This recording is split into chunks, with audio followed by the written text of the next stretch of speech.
Ils n'ont pas baissé la voix. Ils voulèrent des témoins, dans le hall d'un hôtel 5 étoiles. Un client noir fut sommé de partir, puis qualifié de risque. On le fit attendre volontairement, entouré par la sécurité, comme un spectacle destiné à donner une leçon. Les téléphones sortirent. Les murmures se transformèrent en jugement. Il ne protesta pas.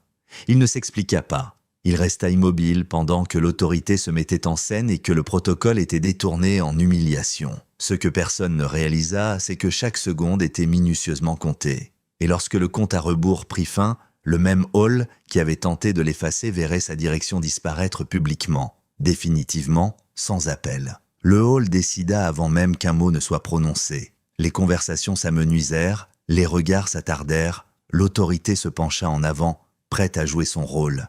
Caleb Rowan fit rouler sa valise sur le marbre et s'arrêta au comptoir. Il ne s'annonça pas, il ne se pressa pas. Il attendit. « Enregistrement », dit-il. Rowan. Le directeur général, Peter Lang, ne leva pas les yeux. Il tapa lentement, délibérément. La pause était un choix. Puis vint le verdict. « Vous n'avez pas votre place ici. Mettez-vous de côté. » C'était dit assez fort pour traverser le hall. Des clients se retournèrent. Une cloche tinta.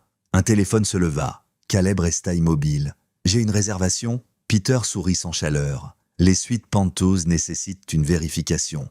Et vous ne correspondez pas à notre profil exécutif. » Une vague d'approbation parcourut la pièce. L'humiliation était procédurale, propre, assurée, publique. Peter désigna un banc près de la fenêtre. « Attendez là !» Caleb ne bougea pas. Peter éleva la voix. « Monsieur, obtempérez !» Caleb croisa son regard, ne dit rien. La sécurité arriva rapidement. Pas pour poser des questions, pour appliquer une histoire déjà écrite. Un agent se plaça entre Caleb et le comptoir. Un autre bloqua la sortie, au cas où. « Gardons les choses simples, » dit Peter. « Vous attendez le temps que nous confirmions, ou vous partez. » Les téléphones sortirent. Les murmures se firent au plus tranchant. Une femme près des ascenseurs murmura « C'est mal ». Un homme près du café secoua la tête. Personne n'intervint. Caleb posa la main sur la poignée de sa valise. Le calme ancra la pièce, pris à tort pour de la faiblesse. « Appelez ça », dit Peter au téléphone. « Fraude possible ». Ce mot fit tout le travail. La salle retint son souffle. Caleb parla enfin. « Vous êtes sûr de vouloir aller aussi loin ?» Le sourire de Peter s'élargit. « Absolument ». La jeune employée, Maya Chen, se figea derrière le comptoir. Elle avait vu le nom plus tôt. Elle savait ce que cela signifiait. Elle ne dit rien. La sécurité se rapprocha. Un agent tendit la main vers la valise. « Non », dit Caleb doucement. L'agent hésita.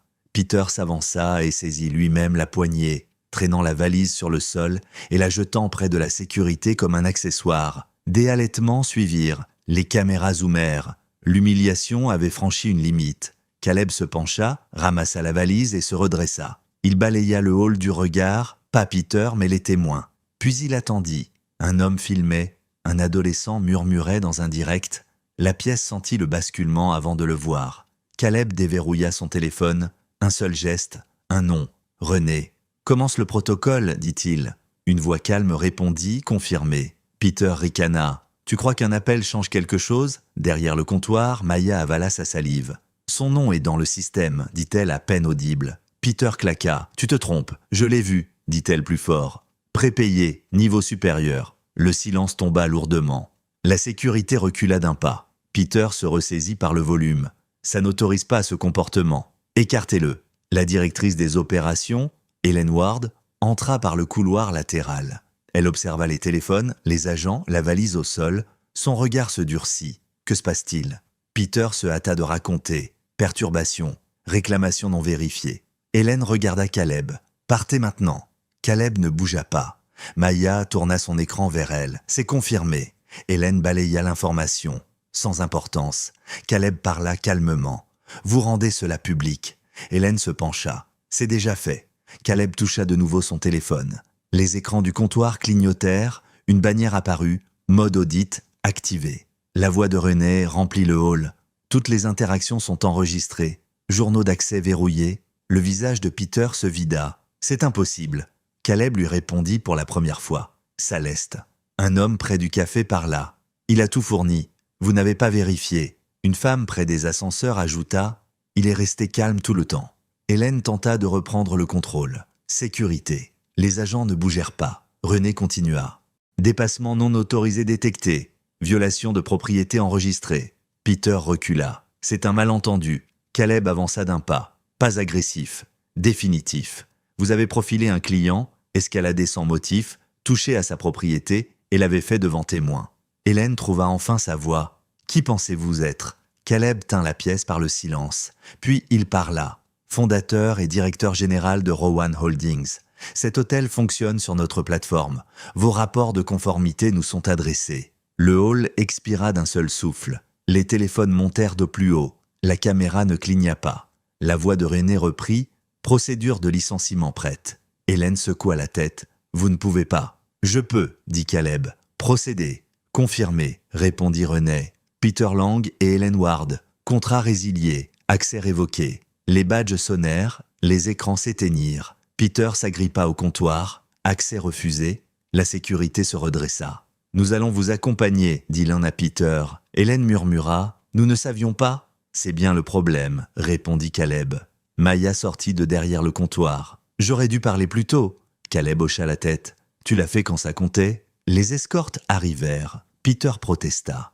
Hélène se tut. Les caméras capturèrent chaque pas, alors qu'ils étaient conduits par les mêmes portes qu'ils avaient voulu utiliser comme une arme. Caleb se tourna vers le hall. Le silence protège les abus, dit-il. Pas ici. Les applaudissements n'explosèrent pas. Ils s'installèrent, mesurés, respectueux. Caleb prit sa valise et se dirigea vers les ascenseurs, seul, sans escorte, sans annonce. Les portes se refermèrent, le hall resta transformé. Le pouvoir n'a pas élevé la voix. Il a attendu et il a mis fin à tout. Choqué par cette fin, partagez et commentez votre réaction. Quel moment vous a le plus stupéfié? Abonnez-vous et activez les notifications pour plus d'histoires où la dignité s'élève, l'arrogance s'effondre et la vérité frappe plus fort que l'humiliation. Vos commentaires hainent ces histoires à toucher encore plus de personnes.